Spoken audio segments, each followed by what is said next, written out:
Hello everyone, it's Mr. Olson. Today we're going to keep going on the same train of talking about Punnett squares. Now the Punnett squares today are going to be a little bit different, so make sure you pay attention. Today we're going to be talking about something called codominance and incomplete dominance. So codominance, when you see the word co, I want you to kind of think of like co-captains, where you might have two or more captains, they're all still captains, they all still share the same responsibilities, and they're still both important. Now codominance is going to give us where we have dominant traits. So we're going to have two or more dominant traits, and they're going to coexist with each other. So alleles of a heterozygous gene, heterozygous meaning different, pair are fully expressed, resulting in a phenotype that shows both traits. They do not mix. So what we're trying to say here is if this flower had a red dominant trait and a white dominant trait, when it mixes, you're going to have a red and white flower. Both of those things are still shown. It did not fully mix and make, say, a pink flower. It gave you a red and white flower because they're both co-dominating. Now, an example of this can be shown in a calico cat.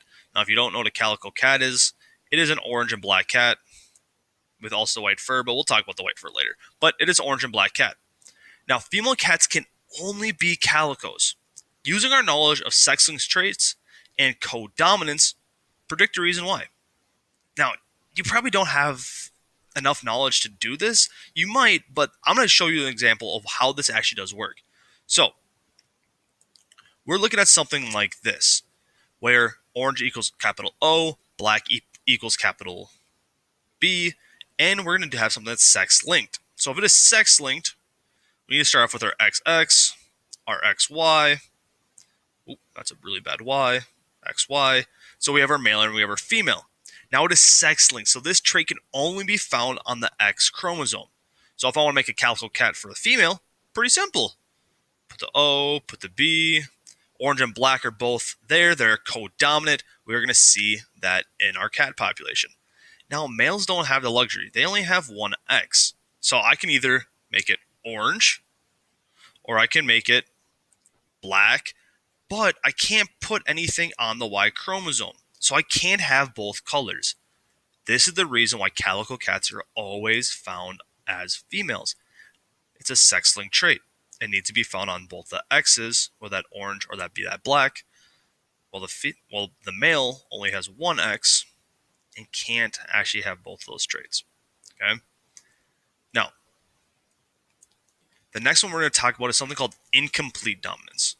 In incomplete dominance is where we're going to see a mixture. So it's going to be alleles of a heterozygous pair, so different pairs again, are both expressed, resulting in a mix.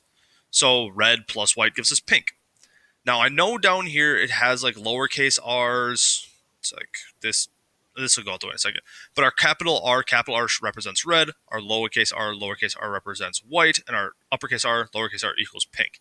For our purposes, we're not going to use lowercase letters. Okay. So what we're going to do is we're going to mix two heterozygous pink flowers. And since they're heterozygous, we're going to actually use capital R for red, and we're going to use W for white. Okay, so we're going to have capital R, W, capital R, W. And we're going to do this cross. So R, W, R, W, and then W, W. Now, what we can notice here, if we look at our genotypes, capital R, this is going to correspond with red. Now our RW is going to be our incomplete dominance, and this is going to correspond with, that's not what color it's supposed to be. There we go. It's going to correspond with pink.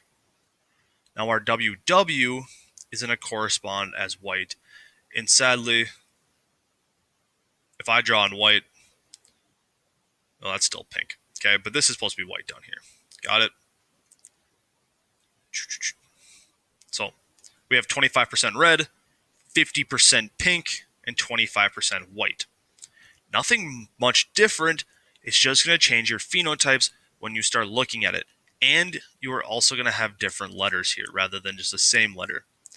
Now, in today's post, there is some practice problems. I believe there's 4 of them. The practice problem gives you 4 questions. Then underneath that, there's the answer key, which gives you the phenotype percentages. If you guys need help on this, please reach out to your teachers.